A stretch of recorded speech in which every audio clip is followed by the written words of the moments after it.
Mais que se passe-t-il à Dubaï? Dubaï, c'est fini. Adieu Dubaï. Dubaï, le déclin, la désillusion, le crash, la fin d'une époque. On se demande si on parle bien de la même Dubaï, la perle du golfe Persique, la cité des merveilles au bord du désert. En quelques décennies, ce petit village de pêcheurs est devenu la métropole de tous les excès. Un lieu qui exerce une attraction irrésistible sur des millions de gens qui espèrent y trouver des opportunités et une qualité de vie qu'ils n'ont pas chez eux. Dubaï, c'est un joyau d'extravagance et de démesure, là où les îles sont artificielles et les marinas intelligentes, là où le ciel est à portée de main du haut des 828 mètres de la désormais légendaire Burj Khalifa. C'est aussi un immense laboratoire au cœur du désert, où fusionnent tradition et modernité, et qui attire chaque année des centaines de milliers de touristes, d'entreprises et d'investisseurs, séduits par tous ces climats. Climat météo, climat financier et climat fiscal.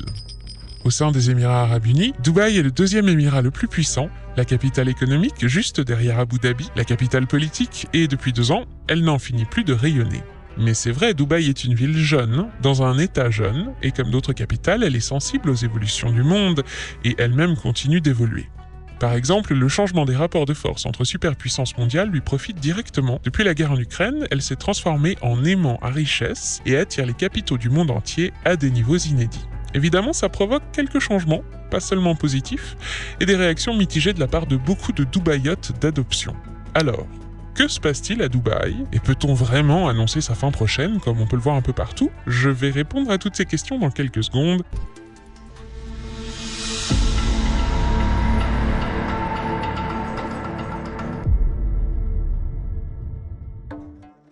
Est-ce la fin du rêve nommé Dubaï? C'est une tendance qui semble émerger chez une catégorie d'habitants de l'Émirat. Il devient beaucoup moins attirant, jusqu'à convaincre certains d'entre eux de quitter le pays pour aller chercher mieux ailleurs. À première vue, on se demande ce qui ne leur va pas. Dubaï est une ville moderne, dotée d'infrastructures performantes et récentes. Les services de santé sont à la pointe des découvertes et la vie sociale y est intense. Haut lieu touristique doté de monuments devenus emblématiques, c'est une destination de vacances pour des millions de visiteurs qui déambulent dans les rues d'une des villes considérées comme les plus sûres du monde. C'est aussi le pôle économique des Émirats Arabes Unis et un centre financier mondial qui abrite de nombreuses multinationales auxquelles il offre un environnement idéal pour faire des affaires. L'Émirat s'étend sur une surface équivalente à la moitié de la Corse, très urbanisée autour de Dubaï, et bénéficie d'une façade de 50 km sur les eaux turquoises du golfe Persique. Ce décor de carte postale est magnifié par la présence d'incroyables îles artificielles sur lesquelles s'étalent de luxueuses villas habitées par les plus riches propriétaires de la planète. 3 330 000 habitants peuplent l'Émirat, c'est 3 fois plus qu'il y a 20 ans, et c'est 35% de la population totale des Émirats Arabes Unis, avec une première particularité à souligner, près de 90% de la population est étrangère. Elle se compose de travailleurs expatriés et de leurs familles, qui occupent leurs fonctions dans les multinationales implantées à Dubaï, des riches voyageurs qui décident d'y poser leurs valises, charmés par les lieux et les impôts quasi inexistants, mais aussi par les petites mains, tous ces travailleurs venus d'Asie pour la grande majorité, qui travaillent pour 3 fois rien et qu'on ne montre pas sur les brochures de l'Office du tourisme. Le contraste entre le luxe du quartier de la Marina et les bidonvilles de Deira ou de Sonapur est saisissant. Pourtant, il n'y a qu'à Dubaï que vous trouverez des distributeurs d'or à côté de très classiques distributeurs de billets. C'est bien à Dubaï que se trouve le plus grand cimetière de voitures de luxe, que leurs propriétaires abandonnent en partant ou quand un défaut empêche leur revente. Il n'y a qu'à Dubaï que les politiques de santé publique offrent de l'or sonnant et trébuchant en échange de kilos perdus dans le cadre d'une étonnante campagne de lutte contre le surpoids, de quoi en motiver plus d'un. Enfin, il n'y a qu'à Dubaï, entre les terrains de golf et le circuit de Formule 1, que vous pourrez assister à des courses de dromadaires montées par des drones jockeys. On n'arrête pas le progrès. Et pourtant, si vous étiez venu ici il y a 50 ans, vous n'auriez croisé que des bédouins et des pêcheurs, dans les rues animées d'une cité portuaire, à la rigueur peut-être des ânes et des chevaux. Pour Dubaï, tout commence bien avant la création des Émirats Arabes Unis.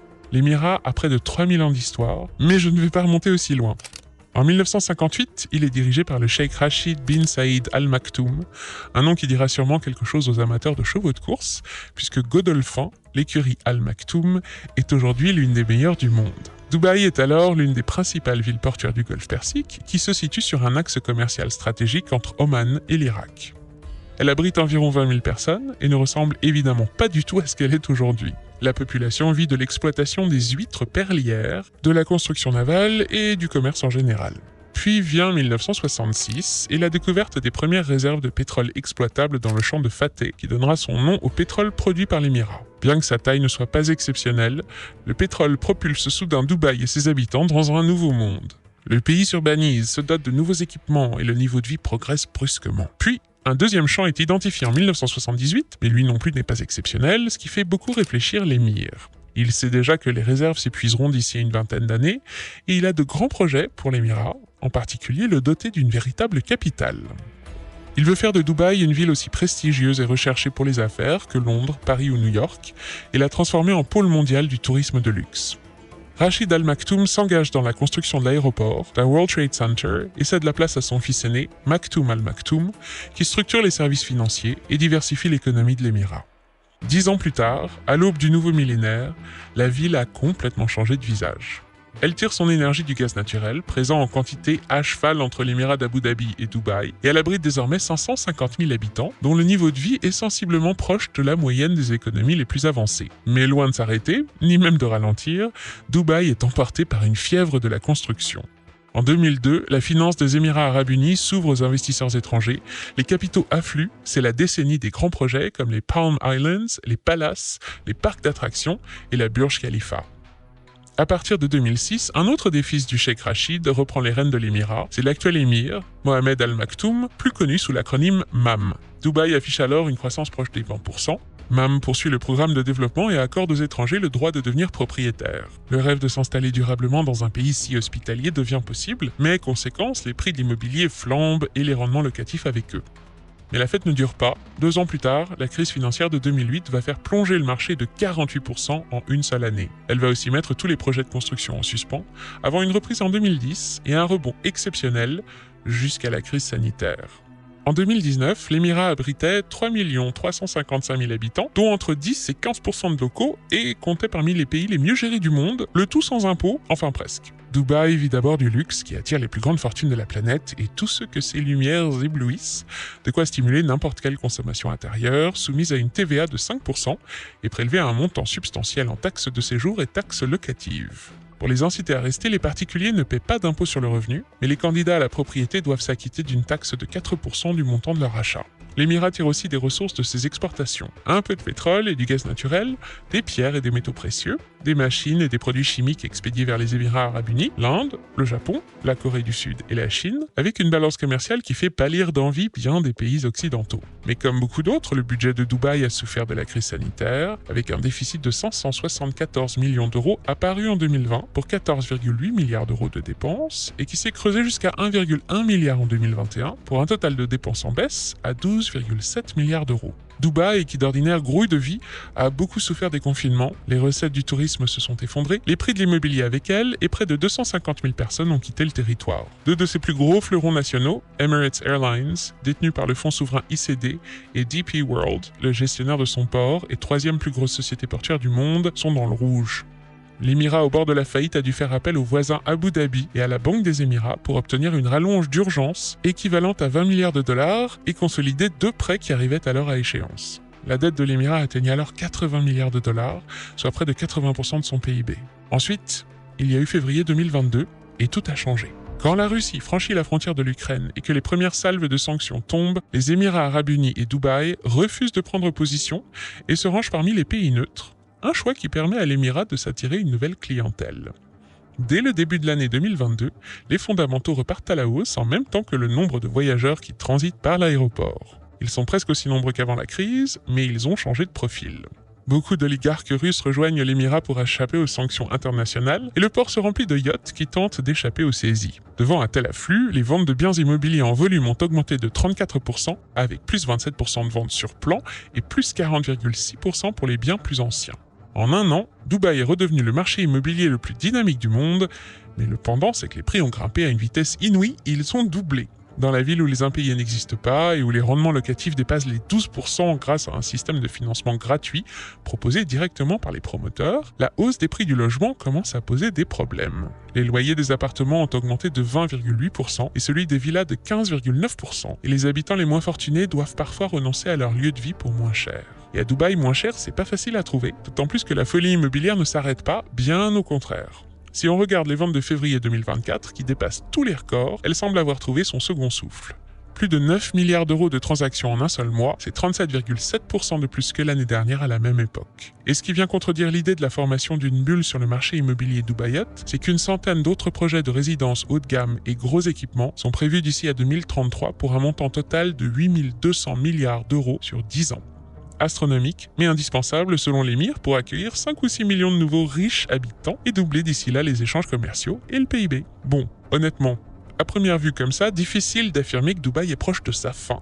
Mais il n'y a pas de fumée sans feu, et pour trouver l'origine des rumeurs, on a creusé un peu, on a pris le problème autrement, et finalement on s'est demandé qu'est-ce qui pourrait faire tomber Dubaï. Depuis le retour des touristes et la reprise des activités, les finances de l'émirat se portent bien, si bien même qu'il s'est offert un petit luxe à Noël dernier. Il a réduit sa dette à 25% de son PIB en remboursant rubis sur l'ongle et par anticipation 5,5 milliards de dollars à Abu Dhabi, son plus gros créancier, et 2,3 milliards à la Banque fédérale des Émirats. C'est un signe fort d'amélioration, et si on ajoute la dette des entreprises publiques, le total de la dette publique dubaïote atteindrait 73% du PIB contre 155 en 2020. J'en connais un que ça fait rêver des résultats pareils. Les finances de Dubaï se sont fortement redressées et les perspectives de défaut de paiement s'éloignent à mesure que le climat des affaires se dégage. Ce n'est donc pas par là qu'il faut chercher. L'immobilier alors ? On l'a vu, l'économie de Dubaï s'appuie fortement sur le secteur de la construction et les taxes immobilières ont remplacé le pétrole pour assurer le train de vie de l'émirat. Mais même s'il présente les caractéristiques d'une bulle immobilière, le marché est toujours en pleine effervescence et selon les plans économiques de MAM, ça devrait durer pendant au moins 10 ans. Un exemple ? Bienvenue au High Country Club, 7,5 millions de mètres carrés de luxe et d'opulence, dont la valeur est évaluée à près de 14 milliards d'euros. La commercialisation de ce complexe de villas et appartements aux prestations de rêve vient de commencer et elle ne devrait durer que quelques heures. Avant son lancement, d'autres projets similaires de centaines de logements d'exception se sont arrachés en moins de temps qu'il n'en a fallu pour le dire, pour finir entre les mains des milliardaires russes, ukrainiens, indiens ou chinois qui envahissent l'émirat. Même si les prix ont doublé l'année dernière, Dubaï reste toujours moins cher que Londres ou New York, et à moins d'une catastrophe planétaire, un retournement de marché n'est donc pas à l'ordre du jour. En revanche, et on tient peut-être une piste, la hausse du prix du logement a des conséquences qui commencent à se faire sentir. Dubaï a déjà la réputation d'attirer tout ce que le monde compte comme grande fortune, ou comme représentants des classes supérieures, d'ingénieurs surdiplômés ou de managers surdoués, mais ces derniers doivent peu à peu céder la place aux premiers devant des logements de plus en plus chers. Et face à eux, il n'y a pas que de riches rentiers ou des capitaines d'industrie. En 2022, l'Émirat s'est retrouvé sur la liste grise de l'OCDE après une fuite d'informations sur l'identité de propriétaires fonciers. L'affaire, connue sous le nom de Dubai Uncovered, a révélé le rôle de Dubaï comme porte d'entrée dans le système financier mondial de toutes sortes de criminels et d'oligarques allergiques à l'impôt et comme place mondiale de blanchiment. Avec tous ces nouveaux arrivants plus ou moins honnêtes qui ne savent pas quoi faire de leur argent, le coût de la vie a fait un bond, et petit à petit, Dubaï se transforme en Monaco du désert, avec comme objectif de concentrer un maximum de richesses sur son territoire. En soi, il n'y a rien de mal à ça. Dubaï a tout fait pour ça et ne renie pas son statut de paradis fiscal, mais le FMI vient de l'alerter sur le niveau de l'inflation qui dépasse 5% contre 3,3% en moyenne dans les Émirats en 2023. Bon, là non plus, il n'y a pas de quoi fouetter un chat. Dubaï pourrait-elle alors disparaître pour un autre motif, comme la dégradation des conditions de vie ? On ne le voit pas sur les brochures touristiques, mais la ville souffre beaucoup de la pollution de l'air.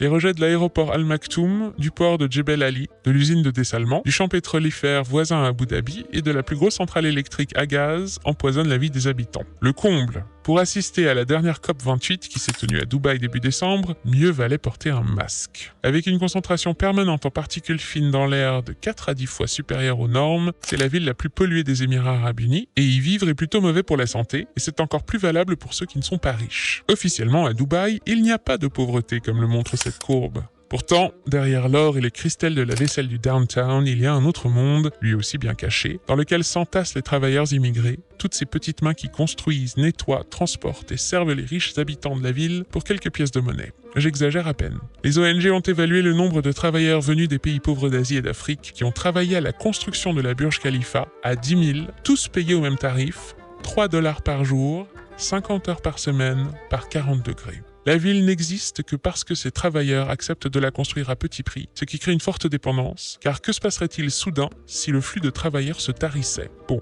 il y a peu de chances que ça se produise, le système est fait pour que la main-d'œuvre reste abondante et bon marché. La plupart des travailleurs n'ont pas les moyens de repartir. Ils s'endettent pour acheter leur droit de travailler et abandonnent leur passeport à leur employeur en entrant. Ils vivent ensuite dans des conditions sordides, dans des quartiers réservés, et perçoivent juste de quoi survivre, mais quand ils arrivent à partir, d'autres les remplacent. Et à moins que l'économie des pays les plus pauvres de la planète ne soit multipliée soudainement par 5, ces travailleurs continueront à venir. Malgré les conditions d'accueil et d'emploi, les salaires à Dubaï sont toujours 3 à 4 fois supérieurs à ceux du Bangladesh, de l'Afghanistan, du Pakistan ou du Sri Lanka. Si on en croit tout ce qu'on vient de voir, les nouvelles de Dubaï sont donc plutôt bonnes, même s'il va falloir s'attendre à dépenser plus pour accéder à son petit bout de paradis terrestre. Elle va devenir chère, il faut s'y attendre, et certains habitants se cherchent déjà une nouvelle destination. L'avenir de l'Émirat n'est plus lié au pétrole, l'immobilier va continuer à prendre de la valeur, la ville va continuer à s'étendre et les habitants vont continuer à dépenser. Mais Dubaï reste fragile et très sensible aux événements internationaux. Les crises de 2019 et 2008 ont été deux vraies occasions de pousser les finances de l'Émirat au bord de la faillite et d'annoncer sa fin prochaine, et elles ont surtout révélé sa dépendance au tourisme et au flux de capitaux étrangers. Et elle est aussi sensible aux risques climatiques. S'il reste une chose qui peut venir faire exploser les ambitions de l'émir en plein vol, comme dans une partie de Ball Trap, c'est la nature. Toute la ville est une prouesse architecturale à grande échelle destinée à dompter un environnement hostile. Elle s'est construite dans une zone désertique qui ne compte aucun fleuve et où il ne pleut qu'une ou deux fois par an, un climat extrême qui menace de le devenir encore plus. Le 16 juillet 2023, pour la première fois, les températures ont dépassé 50,1 degrés et ça pourrait devenir une norme dans les prochaines années, avec des conséquences sur les niveaux de pollution, sur la consommation énergétique et la santé des habitants. Sans compter que la plupart des constructions, dont les Palm Islands, sont construites très près du niveau de la mer, avec un mépris total du risque de montée des eaux. Pourtant, le scénario moyen, qui ne tient compte que d'une montée de 2 mètres, obligerait déjà près d'un tiers de la population à se déplacer vers l'intérieur des terres et à abandonner les biens construits trop près de la mer. Et ça a déjà commencé avec The World, un archipel impressionnant de 300 îles artificielles, agencées pour former une carte du monde et destinées à accueillir de luxueuses villas individuelles aux vues imprenables. Aujourd'hui, elles ne sont toujours pas construites et elles ont même du mal à trouver preneur. D'ici à ce que le changement climatique et les conséquences de la pollution atmosphérique ne rendent petit à petit Dubaï inhabitable, l'économie de l'Émirat se sera probablement stabilisée et n'offrira plus les mêmes opportunités aux investisseurs étrangers. Ce sera seulement à ce moment-là qu'on pourra envisager de parler de sa fin prochaine. Pour le moment, c'est encore prématuré. Il semble que Dubaï ait encore de beaux jours devant elle. Évidemment, j'ai hâte de savoir ce que vous en pensez.